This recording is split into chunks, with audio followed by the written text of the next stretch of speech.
The history point में आज मुग़ल दौर के सबसे मदमस्त बादशाह कहे जाने वाले नूरुद्दीन मोहम्मद जहांगीर से जुड़ी कुछ दिलचस्प बातें।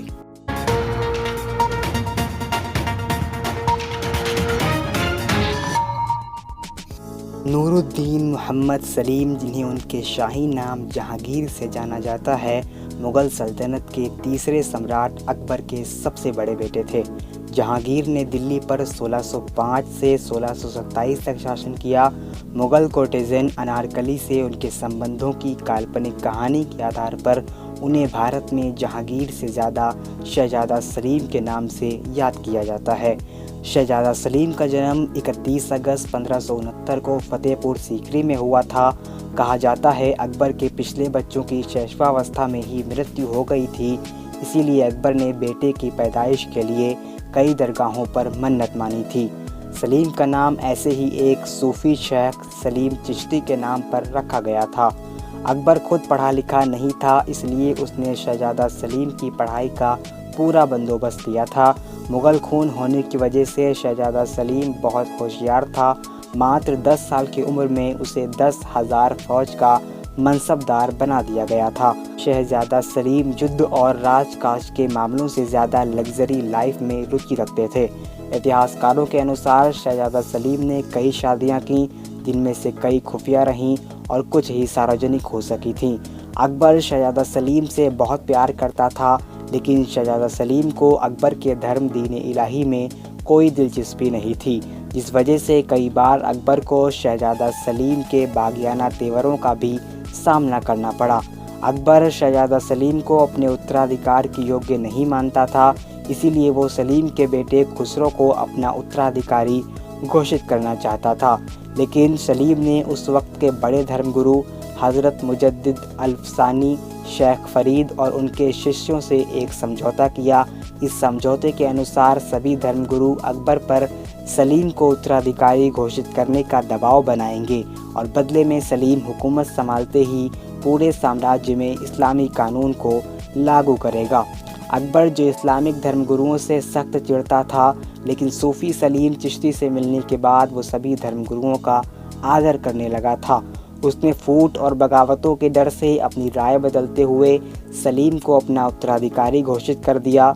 अकबर की मृत्यु के 8 दिन बाद 36 वर्षीय सलीम 3 नवंबर 1605 को मुग़लिया सल्तनत पर विराजमान हुआ और ख़ुद ही नूरुद्दीन मोहम्मद जहांगीर बादशाह गाजी की उपाधि ग्रहण की। जहांगीर ने सत्ता संभालते ही कई जन कल्याणकारी कार्य भी शुरू करवाए और पूर्ववर्ती चली आ रही कई सख्त सज़ाओं को भी समाप्त कर दिया। जहांगीर के शासनकाल के शुरुआती कुछ महीनों में सब ठीक ठाक चल रहा था, लेकिन उसका बेटा खुसरो, जिसे गद्दी ना मिलने की कसक अभी अंदर ही अंदर कचोट रही थी, उसने अप्रैल 1606 में अपने पिता के खिलाफ बगावत कर दी। इस बगावत के नतीजे में जहांगीर और खुसरो की जालंधर के करीब लड़ाई भी हुई, जिसमें खुसरो को न सिर्फ करारी शिकस्त हुई, बल्कि जहांगीर ने बगावत पर उसे जो सज़ा दी वो आज भी इतिहास की पंक्तियों में दर्ज है। खुसरो को दिल्ली लाकर पूरे शहर में हाथी से बांधकर घसीटवाया गया और बगावत में उसका साथ देने वालों को मरवा दिया गया। हालांकि जहांगीर ने खुसरो को सजाए मौत देने के बजाय उसे अंधा करके कैद करवा दिया। जहांगीर के दौर का सबसे मशहूर नाम, जो शायद जहांगीर से भी ज़्यादा याद किया जाता है, वो है नूरजहां बेगम। नूरजहां बेगम जहांगीर की सबसे करीबी पत्नी थी। जहांगीर ने गद्दी संभालने के लगभग 6 साल बाद 34 वर्षीय नूरजहां से शादी की थी। नूरजहां एक विधवा महिला थी, जिसकी एक बेटी भी थी। नूरजहां और जहांगीर के इश्क की कहानियां इतिहासकारों ने बड़े विस्तार से बयान की हैं। जहांगीर नूरजहां के रिश्तों की शुरुआत का चित्रण रूबी लाल ने अपनी किताब empress the astonishing reign of Nurjahan में बड़ी खूबसूरती से किया है।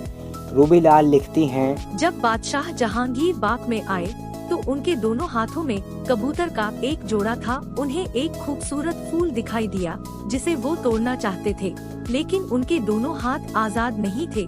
तभी एक खूबसूरत महिला वहाँ से गुजरी। जहांगीर उस महिला के दोनों हाथों में कबूतर को पकड़ाकर फूल तोड़ने के लिए मुड़ गए। जब वो वापस मुड़े तो उन्होंने देखा कि उस महिला के हाथ में सिर्फ एक ही कबूतर है। उन्होंने उससे दूसरे कबूतर के बारे में पूछा। उसने जवाब दिया, महामहिम वो तो उड़ गया।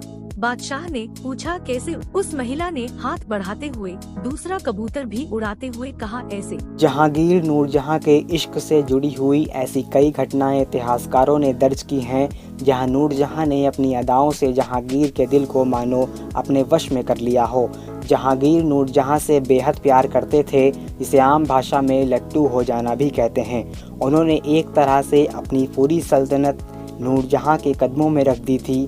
नूरजहां के हर आदेश को बादशाह के आदेश की तरह देखा जाता था। निसंदेह जहांगीर ने अपने पिता दादा की तरह अपनी सल्तनत के विस्तार के लिए कोई बड़ी जंग नहीं लड़ी। उसका ध्यान युद्ध और विदेशी रिश्तों से ज़्यादा अपनी सल्तनत और निजी जीवन में ही सीमित था। हालांकि जहांगीर के शासनकाल में ही जेम्स फर्स्ट ने कैप्टन हॉकिंस और थॉमस को भारत भेजा, जो भारत में अंग्रेज़ों को पहली बार कुछ व्यापारिक सुविधाएं प्राप्त करवाने में सफल रहे थे। नूरजहां की शाही कामों में दखलंदाजी बढ़ने से सल्तनत के भीतर असंतोष का माहौल पनपने लगा। जहांगीर की दूसरी पत्नियों के बेटे शाहजहां और परवेज़ नूरजहां को बिल्कुल भी पसंद नहीं करते थे। नूरजहां शाहजहां को रास्ते से हटाकर अपने दामाद की गद्दी का रास्ता साफ करना चाहती थी, इसीलिए उसने शाहजहां को महल छोड़कर कंधार जाने का आदेश दे दिया। लेकिन शाहजहां ने आदेश मानने से साफ इनकार कर दिया। 1623 में शाहजहां ने नूरजहां के खिलाफ बगावत कर दी। दोनों सेनाओं में युद्ध हुआ, जिसमें शाहजहां को अपनी जान बचाने के लिए दक्कन भागना पड़ा। कुछ समय बाद शाहजहां ने नूरजहां से माफ़ी मांग ली। नूरजहां को भी इस बात का डर था कि कहीं उसके पुराने विरोधी महाबत खान और शाहजहां एकजुट न हो जाए, इसलिए उसने शाहजहां को माफ़ कर दिया। लेकिन खतरा टला नहीं। 1626 में जहांगीर का काफिला काबुल के रास्ते जा रहा था। महाबत खान ने उन पर हमला बोल दिया और बादशाह जहांगीर को बंदी बना लिया। इस हमले में सबसे दिलचस्प ये था कि नूरजहां से परेशान जहांगीर का बेटा परवेज़ अपने पिता के खिलाफ महाबत खान के साथ लड़ रहा था। दूसरी तरफ जहांगीर के बचाव के लिए अकेला शाहजहां मैदान में था। इस युद्ध में शाहजहां को हार का सामना करना पड़ा और आखिर तक महाबत खान उनके ऊपर भारी रहा। लेकिन शाहजहां ने नूरजहां की मदद से उसे चकमा देते हुए उसका सारा खजाना लूट लिया, जिससे महाबत खान दक्कन चला गया और जहांगीर को आज़ाद करा लिया गया। लगभग 1 साल बाद जहांगीर के बेटे परवेज़ की मौत हो गई। उधर जहांगीर भी बीमार रहने लगा, उसे दमा की बीमारी लग गई और 28 अक्टूबर 1627 को उसका निधन हो गया। जहांगीर की मौत के बाद भी नूरजहां और शाहजहां के बीच गद्दी की लड़ाई चलती रही, जिसमें बहुत जल्द शाहजहां ने नूरजहां को मात दे दी और खुद अगला बादशाह बन गया। अपने पूर्वजों की लीक से हटकर जहांगीर ने सल्तनत के विस्तार के ऊपर अपनी लग्जरी लाइफ को वरीयता दी थी, जिस कारण जो सल्तनत बाबर, हुमायूं और अकबर की जद्दोजहद से खड़ी हुई थी, उसकी नींव अब हिलने लगी थी।